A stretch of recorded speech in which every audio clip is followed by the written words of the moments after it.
માંડલના જાલીસણા નજીક આવેલ સનરાઈઝ આર્કેડના કેમ્પસમાં રાત્રે ફાયરિંગની ઘટના બની. ફરિયાદીના પતિની દુકાનમાં કામ કરતા મજૂરને આપેલ 10,000 રૂપિયા પરત નહીં આપતા લેણદારે ફાયરિંગ કર્યું. ડીવાયએસપી સહિતના અધિકારીઓ ઘટના સ્થળે પહોંચ્યા. વિઠલાપુર પોલીસની ટીમે કાર્યવાહી હાથ ધરી. આરોપીને પકડવા પોલીસે તજવીજ હાથ ધરી. માંડલ તાલુકાના ઔદ્યોગિક વિસ્તાર વિઠલાપુર બેચુરાજી હાઈવે ઉપર સનરાઈઝ આર્કેડ નામે કોમ્પ્લેક્સની બહાર કેમ્પસમાં તારીખ 11 ગુરુવારની રાત્રિએ આશરે 10 વાગ્યાના આસપાસ ઉછીના રૂપિયા પરત નહીં આપવાના મામલે એક વ્યક્તિ ઉપર ફાયરિંગ કરવાનું હોવાની ઘટના સામે આવી હતી.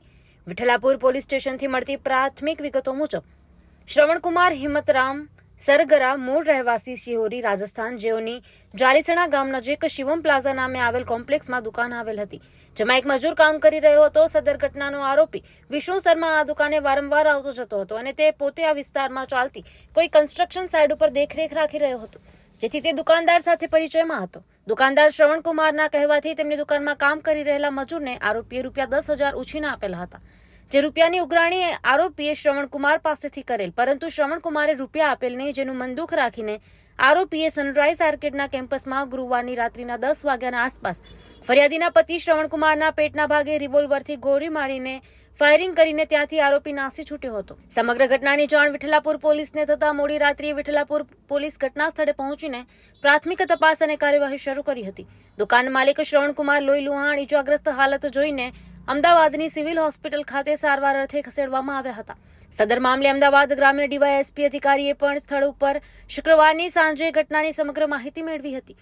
સુંદર ઘટના મામલે ઇજાગ્રસ્તના પત્ની સીતાદેવી શ્રવણકુમાર ફરિયાદી તરીકે સાથે રાખીને પોલીસે ફરિયાદ નોંધવા તેમજ પોલીસને મળેલ પ્રાથમિક વિગતમાં ફરાર આરોપી વિષ્ણુ શર્મા રહેવાસી હાલ કલોલ, જિલ્લો ગાંધીનગર, મૂળ રહેવાસી ચરખી, દાદરી, રાજ્ય હરિયાણાને શોધખોળ કરવા પોલીસે ચક્રો ગતિમાન કર્યા હતા.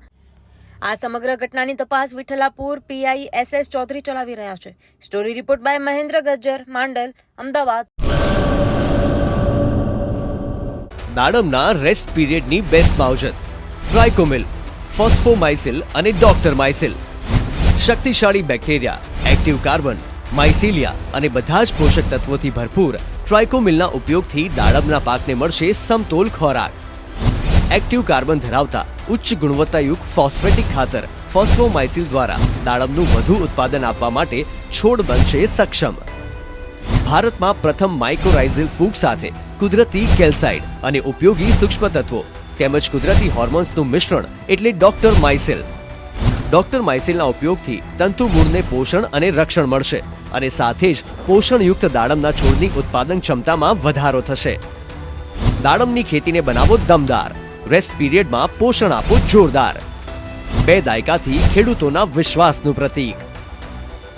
એગ્રી માઇસિલ બાયોસાયન્સ પ્રાઇવેટ લિમિટેડ.